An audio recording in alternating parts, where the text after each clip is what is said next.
Hamıya salam dostlar. Bugün sizlerle ilk dəfə YouTube'a video çəkirik və ilk videomuz özümüzü tanıtmaq videosu olacaq. Ondan sonra yəni siz yorumlara yazarsınız hansı nə videosu istəyirsiniz, onu yazarsınız. Biz özümüz yəni ona baxaraq elə bir ki çəkər yəni videoları. İlk növbədə mənim adım Zamindir. Bunun adı Vurğundur. Yəni biz buna Amin deyirik, amma əsl adı Vurğundur. Bunun adı Fərmandır.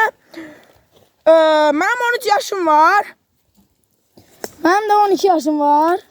12 yaşım var.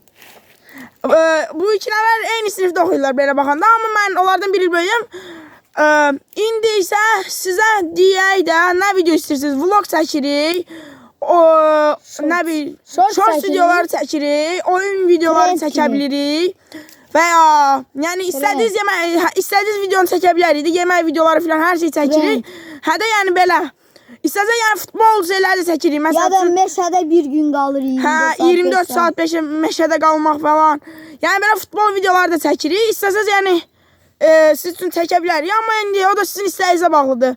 Yaxşı, videomuz bu qədər. Sağ olun dostlar. Bu videoya like atıp kanalımıza abunə olmayı unutmayın. Yorumları da istədiyiniz video... Bu ilk video olduğu üçün bu neçə bəyən gəlsin təxmini? İlk videoya 50 bəyəni gəlsə, ikinci videoya keçirik.